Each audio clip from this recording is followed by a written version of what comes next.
Hello everyone and welcome back guys to a brand new video where today we're here for the penultimate round of the LCR IndyCar series. We head today to Indy GP before in a couple of weeks time we will head to the finale at the Indianapolis Oval. But yeah, heading into this one though, it's certainly going to be an interesting one. We're looking forward to this. I do quite enjoy this track on Forza, especially as it is the proper IndyCar layout, not the old Formula 1 layout with the double hairpins, everything like that. In fact, if I'm not mistaken, I don't think either of those hairpins exist anymore on the circuit nonetheless. But jumping in, though, to our fastest lap front qualifying. Pace felt quite good around here.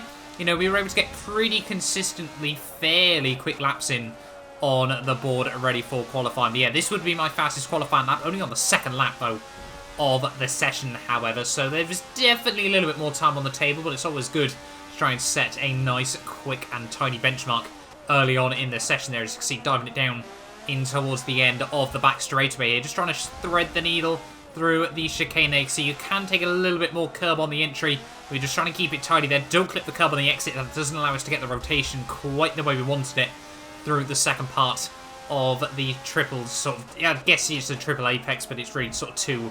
Then the last one there. Short shifting back up into third gear in towards the second to last corner there through what is effectively the final corner of the lap there, and down towards the start finish line then.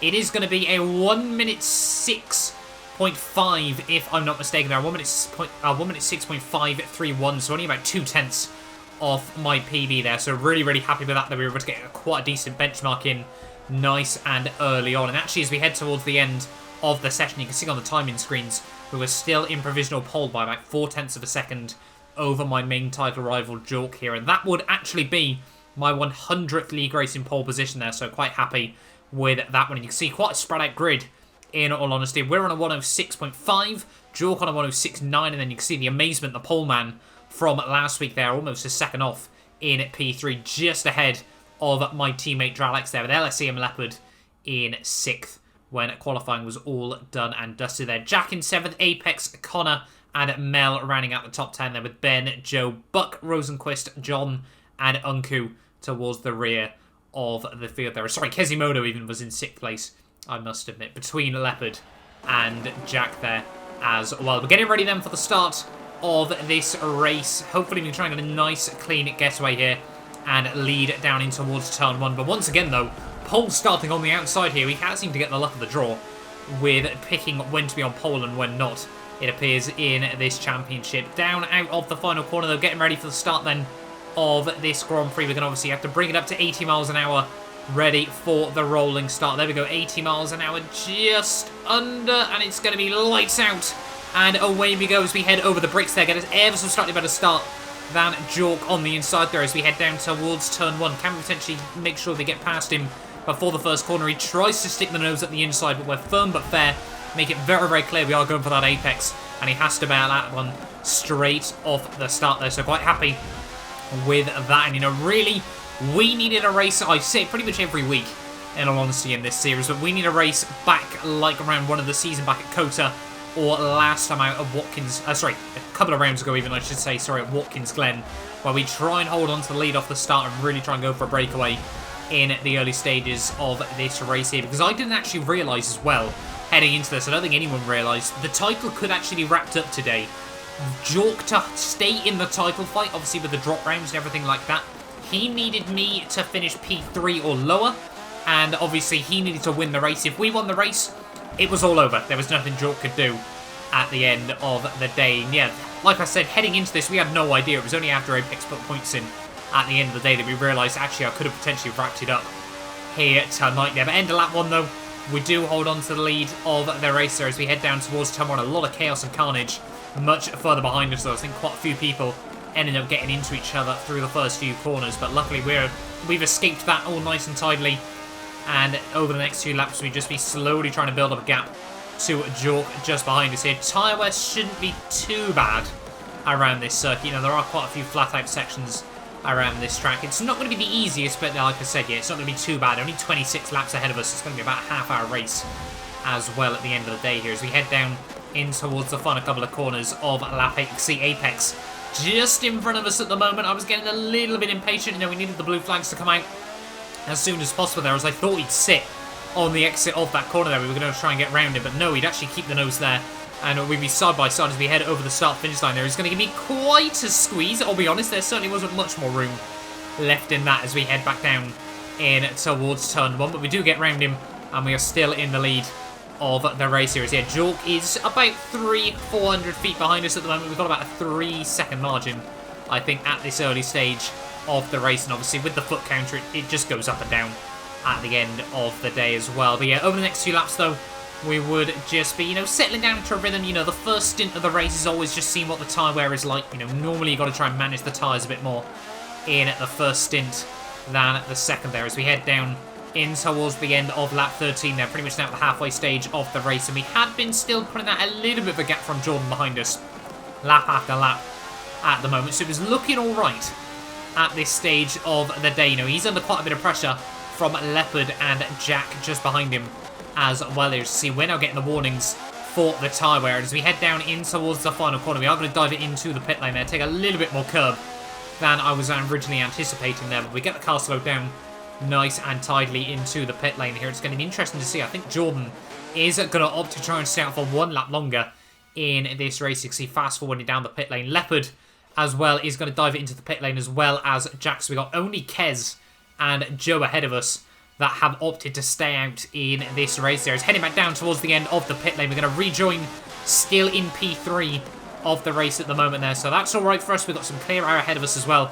And, you know, like I said, we've got a good sort of 4-5 second margin now over Jork as well. So we should, hopefully, unless we make any sort of mistakes, be able to hold on to the lead of this race here as we head through the chicane once again. They're keeping it nice and tidy. And yeah, by the end of lap 14, though, both Jordan and Kez would now dive into the pit lane here for their one and hopefully only stop of the day as we head through the final corner. We should still come back out in the lead of this race, but you know, the pit lane can be a funny place on Forza Motorsport at the end of the day. So we get past Kez and we get past Jordan once again as well. So we're now back up into the lead of the Grand Prix. We've just got 11 laps to go now of this race. Could we potentially do it? Could we potentially hold on and wrap up the championship here today? You know, it's been a weird and wonderful season at the end of the day as well there. And yeah, we had a couple of rough rounds towards the start. You know, we won at Kota.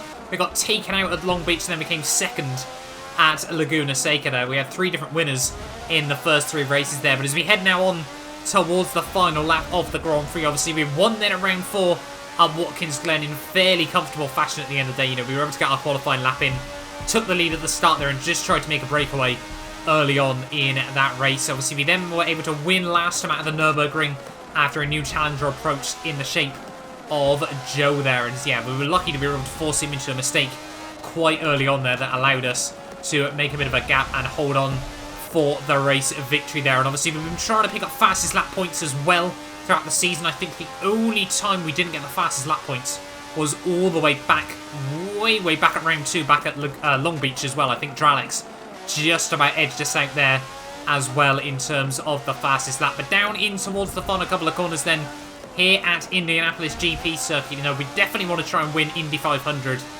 in a couple of weeks, or the Indy 250 even, I should say, in LCR. But down in towards the final couple of corners, if we can wrap up the title here today, that certainly takes a lot of the pressure off if something goes wrong next time out at the Indy Oval there. But through the final corner we go. It is going to be win number 4 of the championship, our 3rd in a row here, and that is it. We are now a 6-time LCR Forza champion. They're really happy with that at the end of the day there, and I cannot thank you guys enough for all the support over the course of the season. Unfortunately for my main rival Jork even, sorry, I can't get the right names out. He'd actually get a bit of a lag contact with it, Leopard, right on the final few corners of the Grand Prix. So Leopard would move up into P2. Jack would claim P3 in the end ahead of Jordan there. Kez in 5th, Joe in 6th ahead of Dralex, Frobo, Jobo, John and Apex rounding out the top 10 there. But yeah, like I said, 6-time LCR champion now. We've won 3 years of Formula E. We've won the Formula Fords. We won in the Aussie V8s way back on Forza 6. And now, finally, the one series that we didn't win back in IndyCar Season 1, we have rewritten. And now we are the LCR IndyCar champion as well. They're really, really happy with, it was a rough first couple of rounds, but after that we got our head down, and obviously 3 wins in a row with, I think, 5 out of 6 fastest laps, like I said, 4 wins out of 6, and 5 podiums as well. They're only Long Beach, and obviously that was our drop round, so it worked really well for us at the end of the day. But thank you all so much for watching this video if you did enjoy. Thank you all so much for the continued support as well on the channel over the recent weeks and months, and we will be back very, very soon, ready for the finale at the Indy 250.